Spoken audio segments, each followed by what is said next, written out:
Not live and almost from Beverly Hills, it's the Bob Dean Show. Yay. Coming to you from the LA School of Comedy studio at 10835 Santa Monica Boulevard in beautiful Persian Westwood. Yes, I said it. Next to the massage parlor. My special guest tonight is Monica Matulich. Matulich, like, the beautiful Monica Matulich. Thank you. It's like Brockovich, Malkovich, you know. As you are Serbian. Yes. And I am half Serbian. I'm a Bozic on my mother's side. Oh, you don't look like a Bozic. Honey, the high cheekbones, the hairy back, and the enormous feet. Oh, okay. Let's see. Before I forget, I will be appearing, doing a set at Genghis Cohen on Fairfax on Friday, May 4th. Showtime is, I don't know, I'm assuming 8. Come on down, listen to me. I'm a much better comic than I am a bartender. And let's see what else. I want to thank Sunda Kruenquist, the owner and proprietor of the LA School of Comedy, for letting us rent her space. And the LA School of Comedy is a great place to start if you guys want to do any stand-up, because we love it. As Miss Monica's going to tell you, she did some time ago, and then evolved into being one of the most intriguing people that I've ever known. Monica is a marvelous bar customer. She's a fat tipper, low maintenance, which is really important most of the time. Now we'll get into that sub mashed potato thing that I always forget. Oh, I see. But and let's see, what else am I going to talk about as far as before we get started?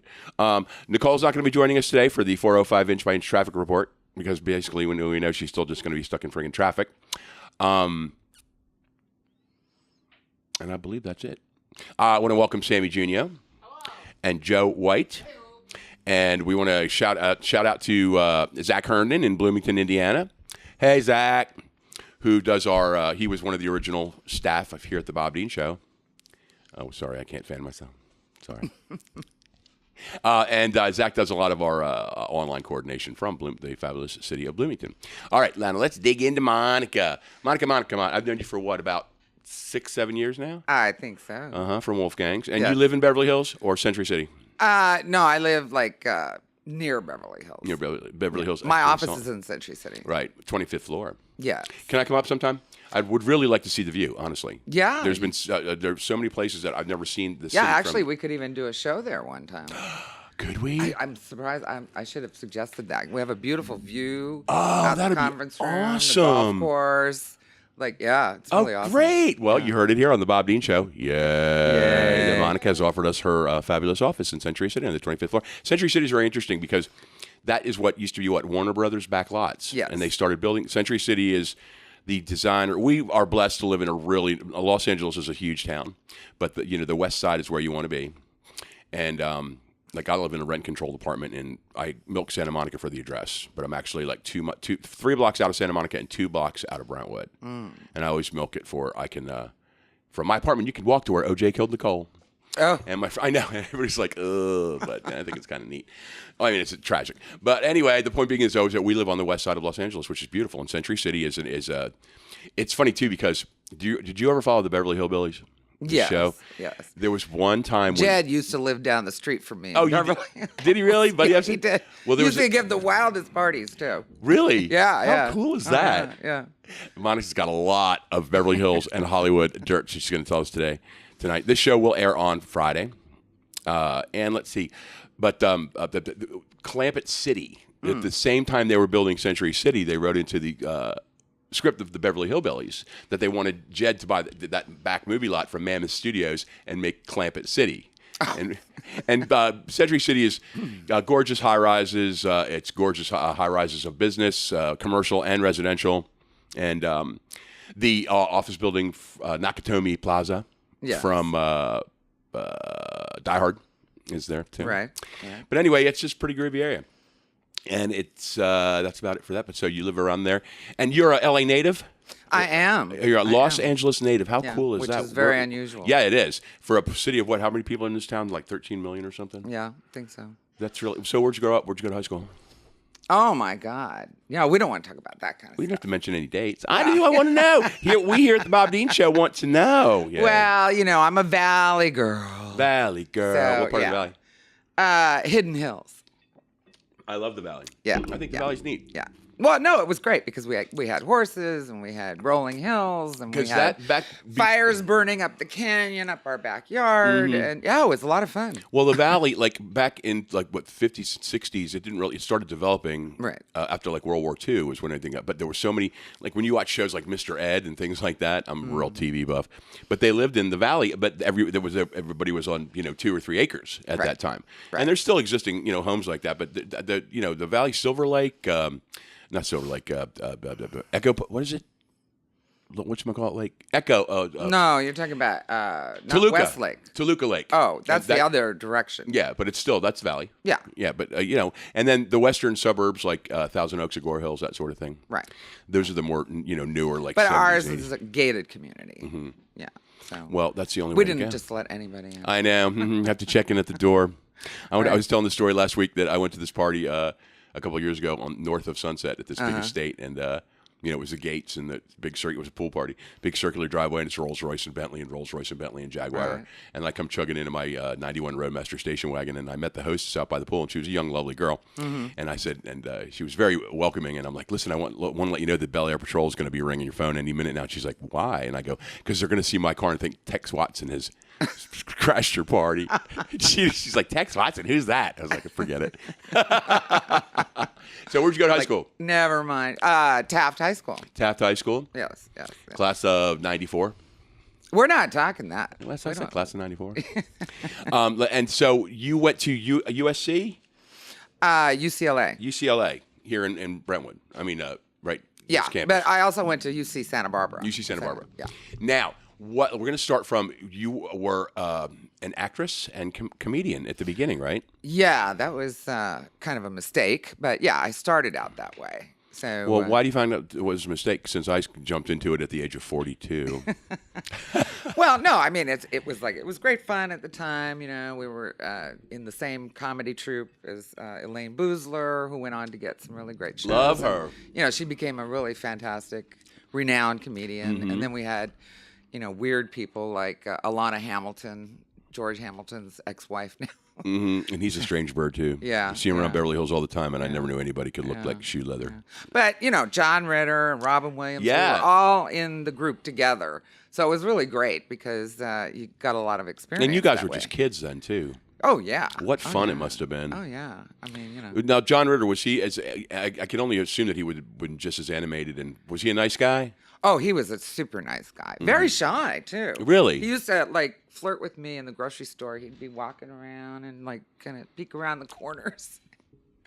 He finally asked me out, but I already had a boyfriend, so I was madly in love with this crazy ass Greek. That was another mistake. But anyway, we'll get to that. We'll get to that part. Love it. And Robin Williams too. Yeah, Robin was the best because, the first time I had to ever go on stage with Robin, they said, you always had to play a straight man. So they said, okay, 2 people sitting on a park bench. And then Robin pulls this pygmy routine where he's got an invisible pygmy on his shoulder trying to pick me up on this bus stop. So, I got 2 words in. You had to be straight man. You're just because he's going on and on. And this was improv, right? Yeah. All improv. Yeah. And Robin asked me out too, but oh my God, I said, I couldn't take 24 hours of that. Oh no. He was adorable, a great, sweet person and whatnot, but to date, no. Because he was always like, yang. But he dated Elaine, Elaine Boozler? Yeah, they dated. No kidding. Yeah, they did. That's like Conan O'Brien used to date Lisa Kudrow when they were at the Groundlings. Oh, really? Yeah. Okay. I did Groundlings when I first moved to town. Okay. And I don't know, man. I'm not putting down the Groundlings. Improv is for some. And I'm great at improv. I'm a freaking bartender. You think the smile just is so natural all the time. But it just wasn't for me. I found that at least maybe with the first class was great, like the intro. But then as we produced, it seemed like everybody was trying so hard to. What reminded me of that is they were trying so hard to be so funny, that they were just talking over everybody. And you know me, I'm just like diarrhea of the mouth. But there, I was very quiet. Yeah. And when it came time to audition, you go through 1, 2, and intro, whatever, the 3 classes, and then you can audition to go into the actual school. And I went in and I did this and this. There was 30 people auditioning, and the girl comes up with her little clipboard. And she's like, I'm sorry. And I go, I already did 1, 2, and intro. She goes, really? And she's like, and I'm like, yeah, man. I just didn't feel like talking over everybody. But improv is fun. It's neat. I prefer I love doing stand up. Love it. It's just like when you screw up, you Right. want to poop your pants, but There's nobody there to save you except yourself. Yeah. But I mean, the stronger you get, the more you can pull yourself out of the weeds. Right, But I don't know. It's just such a natural high for me. I love it. Right, I wish maybe someday I could make some. Well, I mean, the improv is all kind of a leading into stand up because a lot of them were doing stand up. Oh yes, thank you. So but I just could never picture myself standing in the back of a club, getting boozed up for the rest of my life and doing the club circuit. That just didn't seem like a very good idea. Well, that's what I'm doing now. Ironically, though, I never drink. I mean, I drink, but I never drink before a show, and I'm just too keyed up after. I tried it once when I did the belly room when I first started, and I thought, if I had some cocktails, it would make it easier. And I didn't. I wasn't bad, but I certainly wasn't on an A game. So I see. I don't eat or drink anything the day of a show. Okay. Anyway, that's my little private little thing there. Okay, so now did you work clubs in L.A. or did you travel around doing it? No, just L.A. Okay. Just the Comedy Now, Store. what were the clubs? What were the clubs back then? The Comedy Store was there. Yeah, the Laugh Factory. I mean, I only did a couple of the clubs myself. I got you. Because I wasn't a big, person to be doing the clubs. Right. Well, that's what you just decided you didn't want to do it. Yeah. No. Now, so the Laugh Factory, I love that room.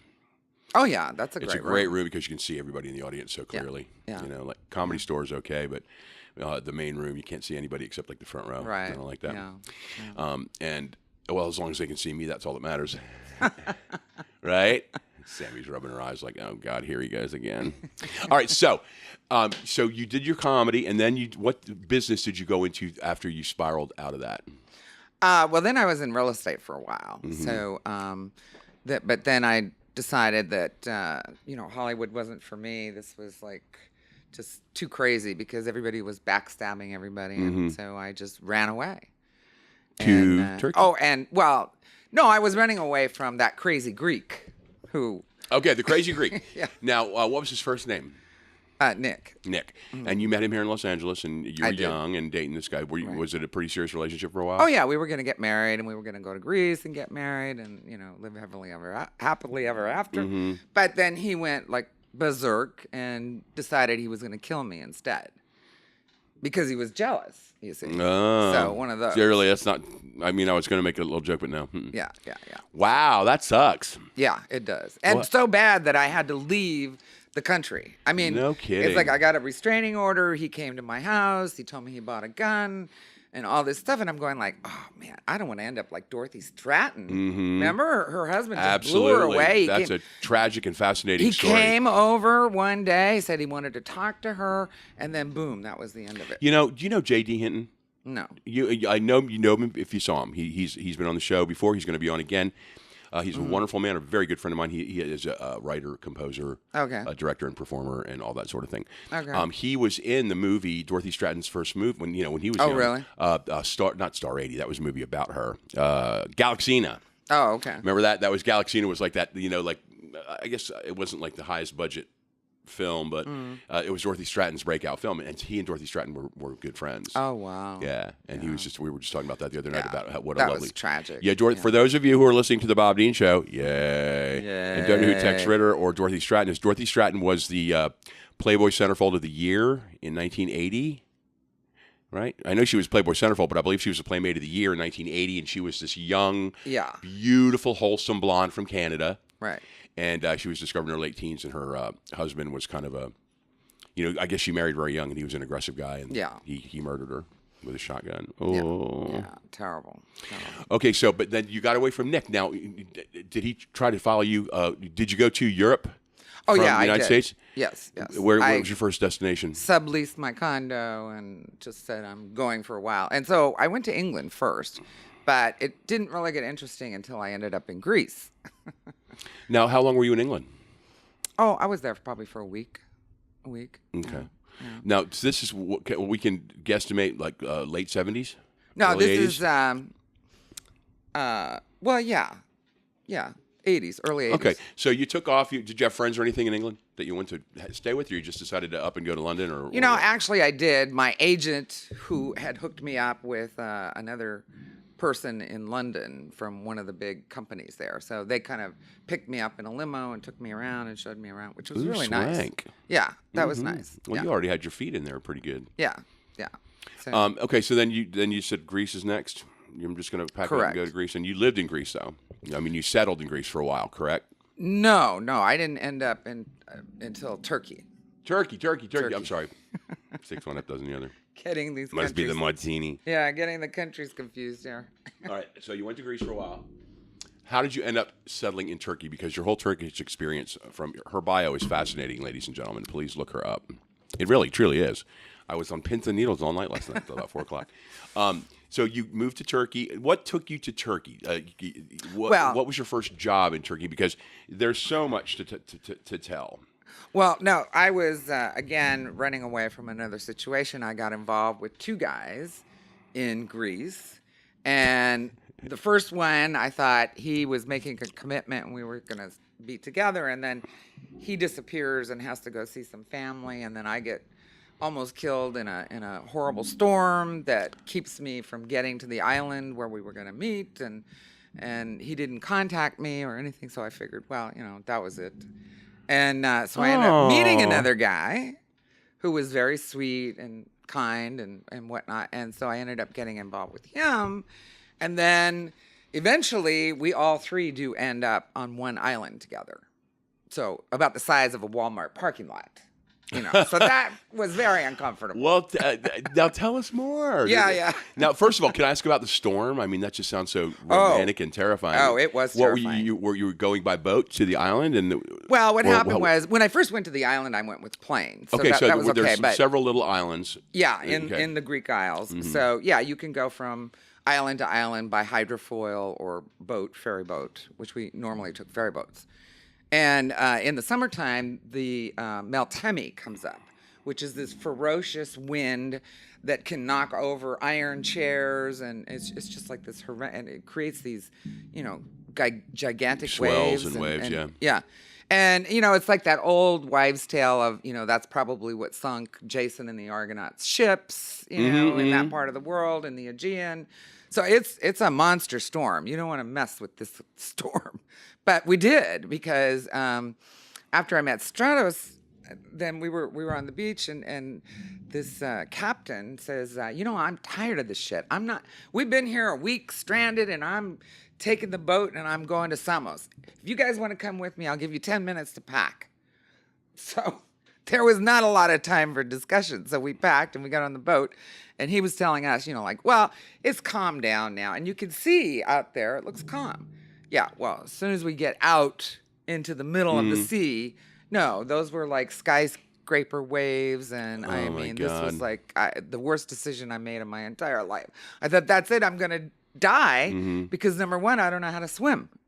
You don't know how to swim to this day? No, even though I've always had a pool in my backyard, I never learned how to swim. What's up with that? My mother threw me in the deep end of our swimming pool in Levittown, Pennsylvania. She said, I'm sitting over here on the patio. She's smoking a Benson and Hedges. Swim! That's how I learned how to swim. But anyway, so now once going out, I was in Palm Beach with some friends on a 36-foot sailboat, a big boat. And it was a gorgeous, gorgeous summer morning, and we're going out of the Palm Beach cut. And the guy who owned the boat, the swells were so incredibly huge that huge boat, we were going straight up, and then bam, and then straight up and bam. Exactly. And of course, it was back in the bad old days, and I had been up all night. Oh my God. I had been doing some partying and drinking and that sort of thing.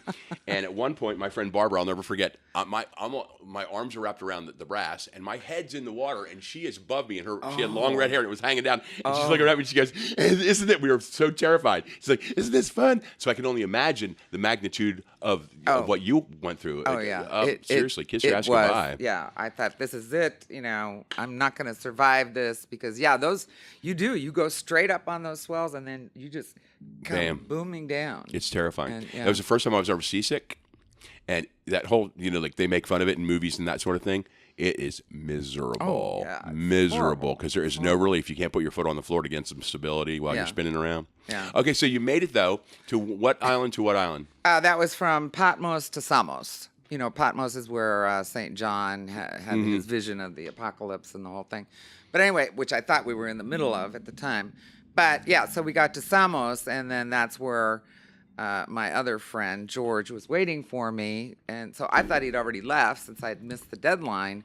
And weird things happen. It's like, how can life be stranger than fiction? It's like we get off the boat, and we're sitting there waiting because it's siesta time. In Greece, everything's closed for an hour, and I'm just sitting there smoking a cigarette, like, oh God, this is now I can relax. We made it here safe, and this car is coming down the hill, and I'm just watching this one car because everybody else is sleeping, and it stops right in front of me, and I said, oh my God, if that would be George, I would be dead. And who gets out of the car? George. Now, he was the one you were supposed to meet. Yes. And then he wow, says, ladies and gentlemen, this is so romantical and intriguing.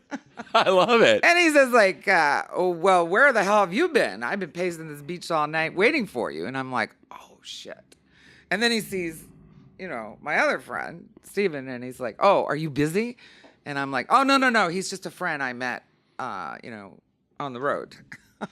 Mm-hmm. So then it gets very complicated. And this is leading into a book. A book, yes. Tell us about the book. Yes. Well, it's called Misadventures of a Bad Girl. Mm-hmm. A lame attempt at finding happiness. Really was a lame attempt. And, by this time, once we're, then I got to go confess to George, and then I got to confess to Steven, and then, weird things start happening, and it's like I'm in the middle of a Mel Brooks movie that just went haywire. It's like, okay, this is my punishment. I'm getting... Now, have you ever been married? To that point, no, I hadn't. But after this, I get married. Mm-hmm. In Greece? Or, Turkey? No. I leave that mess, or get out of it, and take a boat to Turkey, and that's where I meet somebody else that I end up getting married to. Ah, the crazy Turkish guy? No, wait, it was the crazy Greek guy. Was a crazy Greek guy. So how long were you married? 10 years. 10 years? Mm-hmm. So, now... let's have some spelling this all over me. The Bob Dean Show has gone alcohol. Yeah. Just kidding. Okay, now, don't you hate it when people do that? Yeah. But you're doing so well. Okay. He does it well. So, look, let's get down to... I want to talk about Turkey. Right. Well, first of all, you're the managing partner of PRHollywood. That is your company now. Correct. And you are a real mover and shaker. You are always doing business, which is cool. You're one of the few people I excuse mentally in my head for having their cell phone always in action at the bar. Okay. Well, because you're working. I mean, I get it, for real. Yeah. And now, especially after reading more about your career and your business and your accounts and that sort of thing. And I mean, of course, I only act incredibly stupid. I hear everything that people are talking about at the bar. Everything. Oh yeah. Everything. Oh, now I'll have to be much more careful. Well, I mean, I block stuff out, but I mean, you're always on the go at some. Yeah. Well, we do a lot of events. The Emmys, the Grammys, the Oscars. And you just bring public relations from the suggested clients to the public about what's their event, what's going on, et cetera, that sort of thing. Well, we have a lot of clients. We deal with Silicon Valley clients, new launches, startups, not just Hollywood, but we do, Well, I'd love for you to help me do some of my stuff, but I know you're way out of budget for me. Way out of budget. And I'm trying to barter here. Yeah. No, we'll have to discuss it. Yeah. Hey, just the being able to film a show in your office would be freaking awesome. Seriously. Yeah, that would be great. Yeah, thanks. We're definitely going to take you up on that, right, Sam? Yeah. Right, John? Yeah. Yay. Okay, Yeah. So Turkey. Now, I don't know where to start. Why don't you start with what was your first job in Turkey that led into being the liaison with the Midnight Express guy, who's right here in my notes. Oh, Billy Hayes. Billy Hayes. Yeah. You negotiated a $1.2 billion arms deal in Turkey. Yes. You were caught up in Saddam Hussein's invasion of Kuwait. Well, we weren't in it, but we were near the border. Well, close enough. Yeah. Close enough. Where we could see the planes flying. Yeah, I mean, yikes. Consultant to the Turkish Ministry of Tourism, Defense, and Foreign Affairs. Negotiated copyright issues to the People's Republic of China that averted a trade war with the United States in 1996. Tell us about that. Yeah, that was Now, okay, now, was this, now, what, were you doing the same type of work at that time? Was it public relations work to an effect, or Yeah, it was. It was. Okay. Yeah. I mean, the thing is that when I first got into Turkey and I got married, then I was just doing like public relations consulting. Mm-hmm. And I had met these two very influential women who were like the daughters of two very famous generals. So they just kind of brought me in the fold and introduced me to everybody, from the president of the country, who was President Ozal at the time, to the Ministry of Tourism and Culture and Defense and everything. So that's when an American contractor got wind that I had these kind of connections and said, "Oh, let's do a deal." And now, what were they doing? What were the U.S. contractors doing? Development, building in Turkey? Or? Well, no, they were just trying to sell Turkey a bunch of arms. That's what they defense. That's what they do. So that was their main goal. I had met them at a conference because I was a little bit naive at the time, called American Friends of Turkey, and I wanted to like promote Turkey and do this documentary film because everybody was so nice, and I thought it'd be great to show the world that Turks are not crazy like they all think of from Midnight Express and Billy Hayes' problem, which was a very unique problem for him. So then we cooked up this idea like, at this convention that ended up becoming very political. I thought it was a cultural exchange, and it ended up being all these defense contractors who just want to sell a bunch of their goods to Turkey. Mm-hmm. So we cooked up this idea like, you guys pay for the film, and I'll get you the helicopter deal, and we'll, get this approved. Now, tell us about that. First of all, I'm picturing in my mind, because you're such a babelicious right now. And I mean, I'm just picturing, this tall, buxom, beautiful brunette, doing business with the big boys. Seriously. Oh, it's funny. It really is. Let me tell you, when I had my first meeting with them, it was hysterical because they fly me out to Connecticut first class, very nice, put me up in the Hilton and show me around, Hartford Insurance, and this company is about the only two big companies in Hartford. They take up city blocks. Give me the tour, everything. But we have the meeting in my hotel, which was this beautiful conference room, like a big oval conference room. And it was me and nothing but a bunch of G.I. Joes. That was it. So I had to make my presentation, and whatnot. And it was a little intimidating, to say the least, Yeah, I mean. Well, you're a tough broad. Yeah, well, this is my first time, doing it, and I'm just a kid, and I'm like, what the hell? Now, what's going on with this helicopter?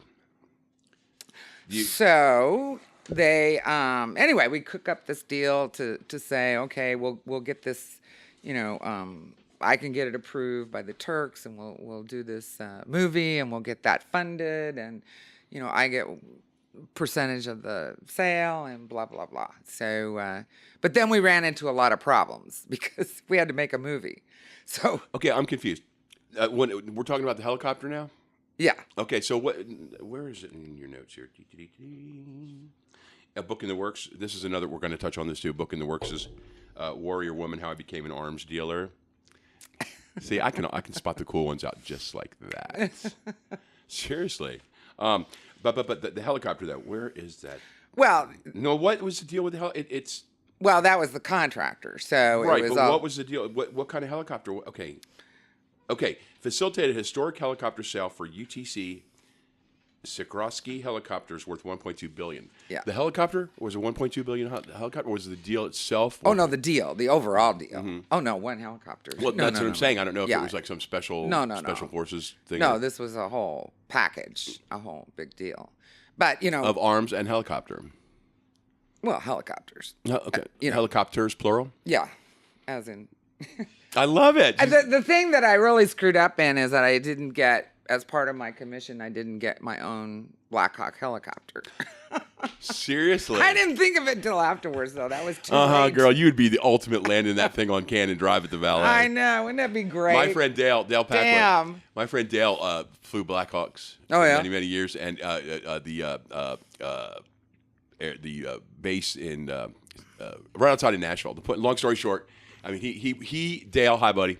And hello to Sandy, your beautiful wife and your children. And I know your daughter is at Pepperdine, but has yet to call me. But anyway, he was literally, before the movie Top Gun came out, that was Dale Papua. Oh, wow. And he's been my friend since childhood. He was one of our first call-in guests, Sammy, if you remember. That's pretty good. He's handsome, and he was so Tom Cruise. Nothing scares. The point is that he used to fly his with the two others, and he would buzz our very quiet suburban Nashville neighborhood.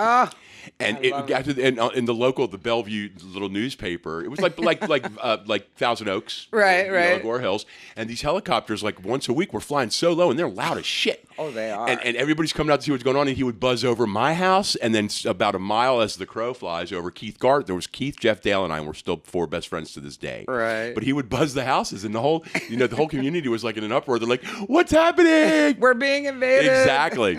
But anyway, those things are incredible. Oh, they are, definitely. Well, it was funny because, we had to make the film as part of the delivery package. So it was about, Turkey. And what's the name of the film? It's called Turkey, A Country Between Two Worlds. So that was a documentary film. It was a tourist film and a documentary film. So we were doing it to promote Turkey, part of the PR package. And so we ran into trouble when we got into East Turkey because that's Diyarbakir and anything east of Ankara is run by what they call the Super Valley, which is like the big Darth Vader of that part of the world. And he's looking at our permits and he says, I'm taking your permits away. The president signed those, but you're in my territory. So now you got to get a permit from me. So then we were under house arrest for like a day. Then we had to call in our military generals to get us, and this is on a Saturday, and faxing back and forth to get new permits. I mean, it was crazy, Crazy. It sounds scary as hell to me. Yeah. Well, the uncertainty, you know? Yeah. I can't wait to read your book. I can't. How exciting. Yeah. Okay, now, here we go, because I had all my notes together here. Okay, now, highlighting on the book Misadventures of a Bad Girl. After a violent breakup with her jealous fiance, Monica, at 29, leaves Los Angeles and 80s hot pants corporate culture to find her new meaning of life. I love that. Hot pants culture. Seriously. Oh, it was. Let me tell you. I remember watching this movie when I was growing up in Nashville. It was one of those ABC movie of the weeks, and it was about like one of those cheesy things, but I loved them. About the backstabbing real estate business in Beverly Hills. Oh, and how these women would do this, and one like pushes her Mercedes over the hill and all that sort of thing. Oh, yeah.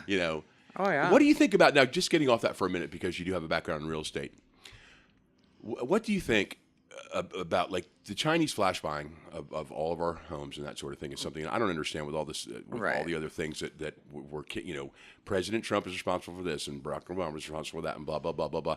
But that is something that I think that should totally be addressed. Chinese interests or foreign interests buying up our properties, house by house by house by house by house with cash. And what is your personal thought? Because this really, even though I'll never be, unless I hit the lottery or make some coin off my comedy, because this is my prayer. I say this every week now.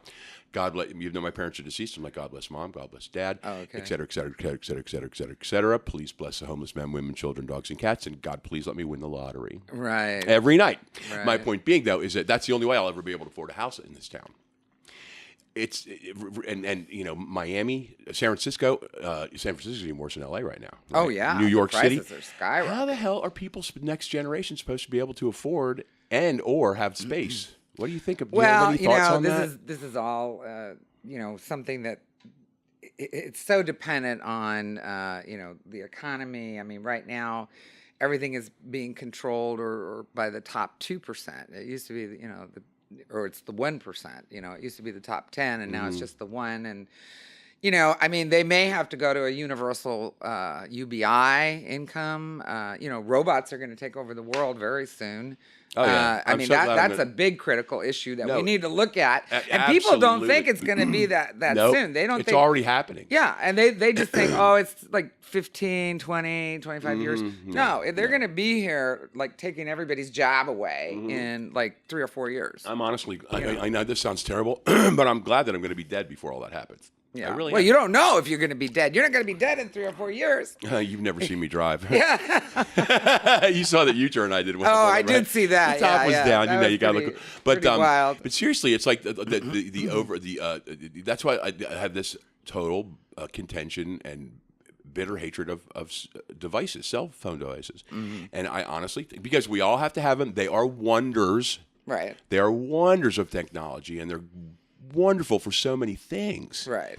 But it's like a Clockwork Orange effect. When I I'm know, behind the bar, it is. It is. When I'm behind the bar, and Yeah. there'll be 30 people at the bar, and 27 of them will just be staring at Well, this you know, phone. when the computer first came out, I was one of the first ones to ever get a laptop. I had a Toshiba T2000 laptop in I think it was 81. And I was Yeah. the only person on the plane with a laptop. And when I got to Turkey, I had a fax too. I was And in that was heaven. big time. Oh, that was Fax a big machines, deal. That was like, seriously. I had a laptop and a fax, and I was like, I am connected to the world, because where I was like this tiny little peninsula, you know, like thousands of miles away from LA and New York. But I'm like, oh, I can just communicate just like that, you know? And I just thought that was the greatest thing in the world. Well, Then when the internet came out, I said, oh, okay, that's it. We're having no peace. From now on, you will be glued to all your electronic equipment. Yep. And you will have no peace, you know? Nope. And I mean, I love technology because it's good for us, you know, but you have to learn how to control it. Seriously, it's an addiction. And the thing about it is, like, I'm one of those types that I really get so I tried. I really did. You know, when the computers, like in the early 90s, when all my buddies were starting to get into, you know, and I should have taken the classes then, because, you know, our young people now, boom, it's first grade. They don't even use books anymore. Oh, it's all no. Kindle and that sort of thing. Which is really going to, I'm telling you guys, the grid's going to go down. It might go down for a week. It might go down for a month. It might go down for 2 days, but you are going to fucking shit when you can't use your Visa check card to buy your Dentine. Okay? That's why you should always keep cash at home. Too. Absolutely. Yeah, cash yeah, in your yeah. underwear You gotta- drawer, or don't yeah, tell anybody right. where it is, but cash money and canned food. Yeah, definitely. Now that we're predicting the end of the world, Really? See, I told you I go all over the place. digress here. But technology. So you were at the height of technology, man. In hot pants, no less. Yeah. I mean, the funny thing is about that. By the time I got the computer to Turkey, and I bought it from my guy down here on La Cienega that I've used for years, and I get there and I'm on the phone because it's not hooking up and working properly, so I'm paying $30 a minute to get him to hook my computer up. Like, that was in those days, right? Anyway, Just out. last night, you know, my Mac Pro, whatever the hell it is running slow, and I went to Santa Monica College, where the bulletproof vest costs more than the books. But Oh my God. Anyway, that was good. But I was taking a basic computer class because I really wanted to learn how to do it, to do the basics. And I've discussed this before, but it was mesmerizing. It wasn't humiliating. It was aggravating. It was myself and two ladies who are my age, you know, 50, in the front row, and it was a full class, and it was intro to computers, and of course everybody in the room knew everything. Right. So their projects were done in 5 minutes, and as soon as they were done, they're on their phones, and the professor, every 2 seconds, my hand's going up. Every 2 seconds, and you can hear all these grumbles and oh man, you know, because he's asking questions, and I would turn on going like, "Listen, you punks," because you know I'm an asshole. I'm like, I paid for this class, Yeah, right. and I'm going to ask all the questions that I can. And I just couldn't grasp it. And my Tracy Gentry, I still don't know the difference between save and save as. Oh no! I know. Oh my God! But anyway, so I can show you. I've had, you don't know how many people that have said, "Oh, it's so easy," and then they're standing over my shoulder while I'm on that computer, and in 5 seconds, they're like, "It's not that hard," and I'm like, "Where's my cigarettes?" But last night I turned over my computer to some guy at McAfee Pro, Right. because it's running slow, and I'm not knowing how to dump the trash, and blah blah blah blah blah. Oh my God! And it was the free trial thing, right? Which is fine. I don't mind paying for my security protection, because I've had long story short is that it was like buying a gym membership. You know, when you go to the gym and they're giving you the hard sell, Right? Okay, seriously. And the guy and they're like, "Hello, this is," and of course, you know, I had a cocktail or two, Right? And I'm, you know, smoking a friggin' Camel, and you know, comes up on the screen that you're communicating with a live person, and he's typing his questions so fast that I'm trying to respond. And it's like, the best deal is to get this. And I was like, listen, I'm not buying a damn gym membership. Right. Anyway, I think they cleaned my computer because... Let's hope so. Yeah. No point to that, y'all. Right. Anybody here at the Bob Dean Show? Yeah. You never know where the conversation's going to go. Woo-hoo. Now, back to Miss Monica. So, let's get down to... okay, wait. What was it about the Peruvian president? That's much later. That's when I almost died in a helicopter. I thought I was going to die in a helicopter crash with him. I was going to visit... this is really just a few years ago. I was invited to visit President Saakashvili, who was the former president of Georgia. And we were told we were going to meet in the presidential palace, and they put us in a van and drove us almost killed us getting there. And they put us in a helicopter, a Soviet military helicopter. And I'm like, how old are those damn things? I could die in this thing. Oh, no. It's fine. He uses it all the time. Oh, yeah, right. So we get in. And then Alejandro Toledo, the former president of Peru, and his wife get in. I didn't know they were coming. But anyway, they were nice people. So we all get in the chopper, and we're flying over the Caucasus Mountains. This is like dangerous shit here. And the back of the tail is going like this. And I'm going like, oh, okay, now I'm sure we're going to die. But... my only saving grace was I'm going to die with famous people, so at least my fiance will hear about it. You'll make the evening news. It's okay. Yeah, right. But anyway, so no, we made it, and we went to his private vineyard, which I have this gorgeous picture of me and him. It's so funny because he's got a beautiful wife, but I asked one of the guys to take a picture, and he took this picture. I should have brought it. And it looks like he and I are having this romantic interlude, just me and him, and they didn't get anybody else at the table. I mean, it's a hysterical picture. Like a Jane Mansfield promo. Yeah, right. Exactly. So anyway, but coming back, see, and this is the deal. So, and these are big military helicopters, so you have like 6 seats in there, and we had the Secret Service with us and whatnot. And their Secret Service, not ours. And... so, but on the way back, then we go out to this big field where all the helicopters land. And by the way, his vineyard was not very far from where the Russians had tried to invade. Remember? Yeah. But anyway, so we're getting back into the helicopter, and all of a sudden, he and President Toledo are disappearing in this beautiful, cute, brand new helicopter. I'm going, now we really are going to die because they're not even going to be in the helicopter.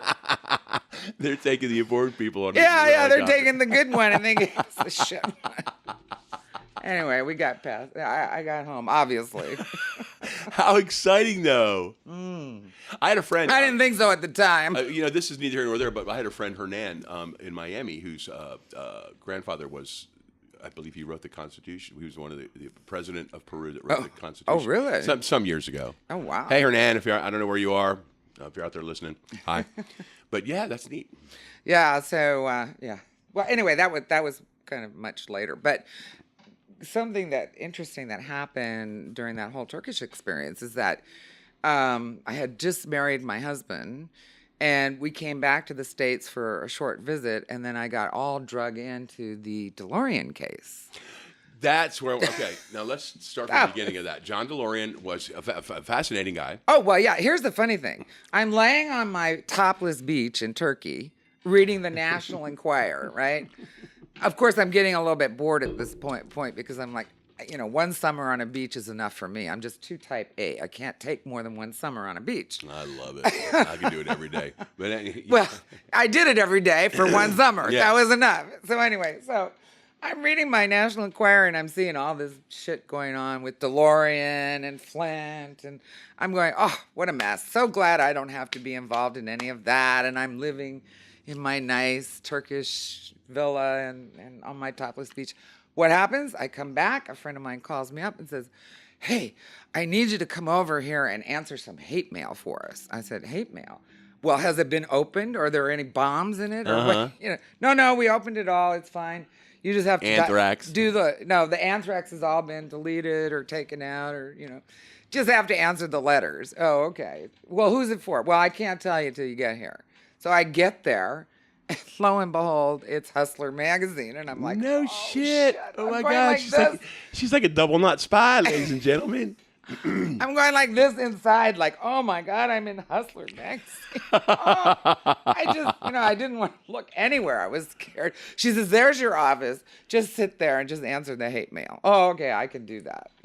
And okay, so it was hate mail directed toward Hustler and Larry Flint. Of course. Okay. It was all about that crazy stuff. He was offering those rewards for anybody who saw Marilyn Monroe, and actually he answered one of those, and he got the pilot to fire up the jet, and we were all going to fly up to Spokane, Washington to meet who somebody said was Marilyn Monroe. Thank God I didn't go because they all got arrested. What? Well, I told him not to leave. He was on bail already for the DeLorean trial. Mm-hmm. So he wasn't supposed to leave L.A., but they did, and so the minute they got there, they got arrested by the feds. Now, what was what was Larry Flint's involvement with John DeLorean? Well, that was the whole thing. Was he doing the coke with him? No. DeLorean was all about the deal where he was accused. He accused the FBI of setting him up for taking a bribe, and Larry had the tape. So he wouldn't give up the tape because of the Fifth Amendment. Now, this is not going to put any of us in jeopardy here at the Bob Dean Show. Yeah. Ooh. Is it? No. Okay, then let's dish. Hey, baby, you know what, the Bob Dean Show? Yeah. We're a breakout radio podcast show, baby. Have you ever seen Larry Flint when he comes into Wolfgang's? I haven't seen him in Wolfgang's. I've seen him over at the Four Seasons. Four Seasons. He used to go there a lot. Well, he's got that solid gold wheelchair. Yeah. And his henchmen or guards or whatever, they will push little old ladies over. Oh, of course. Those big men, they just literally, they're like bulldozers, and they go through the bar, and they're like, people are flying everywhere. Yeah. Oh yeah. Well, in the end, they ended up asking me to come up to the house to do all the parties for Larry because whoever was doing them before walked out. Coordinating. Yeah. So I walked in and met Tim Leary. Thank God for Tim. He was a lifesaver because that place was totally insane. Everybody was totally crazy. And Althea was really out of it. Now, Althea was his wife. His wife who died of AIDS, right? She OD'd. Yeah. So tell us about Tim Leary. Oh, Tim was the best. Oh, thank God. I mean, if it hadn't been for him, I would have gone totally crazy. He was helping me, whatever I can do. And, this is so-and-so. And we actually became good friends. And now here's the funny thing. We're going to the Christmas party, right? I never would picture myself at a Larry Flint Christmas party. Oh, God. But Larry's in jail, right? He's in jail. He paid me $1,000 to answer the phone on Christmas Eve, so I thought, okay, that was a nice Christmas bonus. So all his prison buddies called me from a payphone booth in Missouri so that I could patch them through to talk to all their relatives in Hong Kong and here and there and there.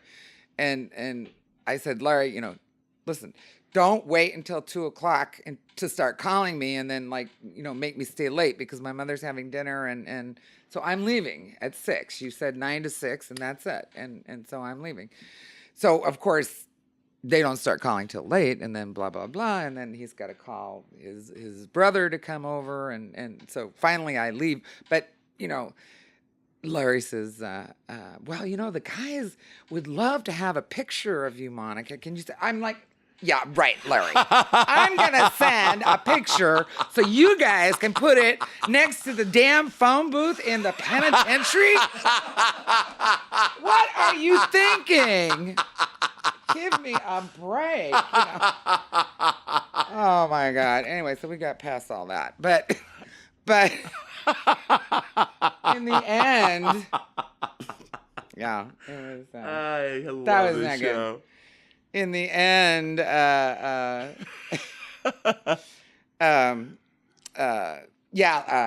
his security staff was kind of really different. Mm-hmm. Hardcore.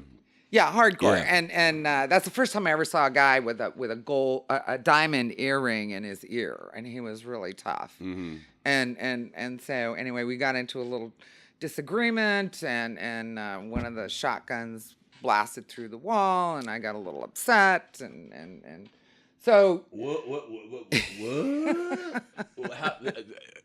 First Well, of all, we're, here's the deal, though, is that as we always do on the Bob Dean Show, we're running out of time.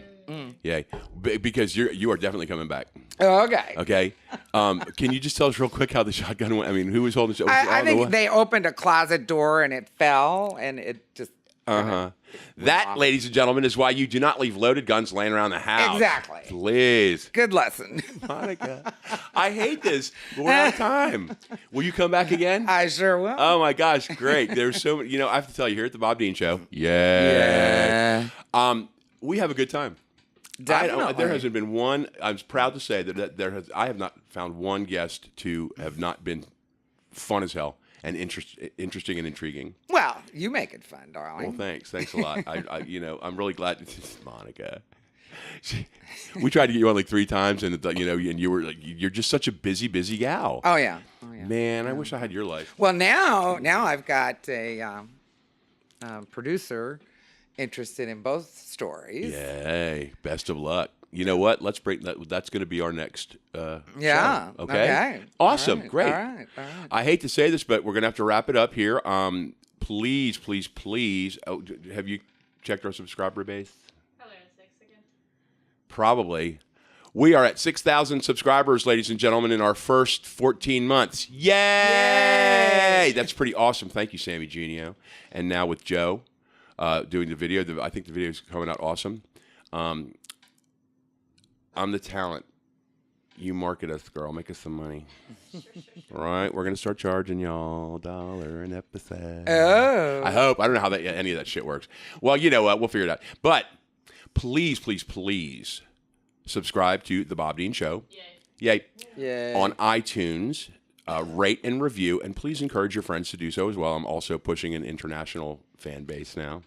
Because what the deal is, Monica, is generally I won't give anybody a drink at the bar until they take their iPhone out and subscribe to the show. That's how. Seriously. Okay. If you do not have an iPhone, as I do not, you can listen on your Android device at Stitcher app, STITCHER. Or you can go to bobthesurlycomic.com, where Zach Herndon uploads, downloads, sideloads, whatever the hell it is. The podcast on there. Please, all my Twitter and Instagram and all that crap, I have no idea, but I'm supposed to market myself like that. You can go to my website to get all those. I hope you will follow me. Follow me. Have you noticed? Follow you anywhere, right? Well, you see my new Instagram pictures, like when I'm eating a chicken leg because I want to be an Instagram star.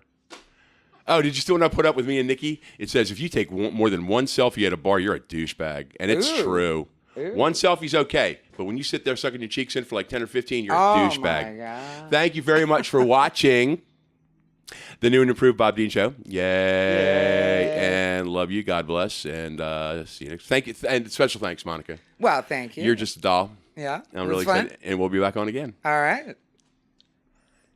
Bye. Goodbye.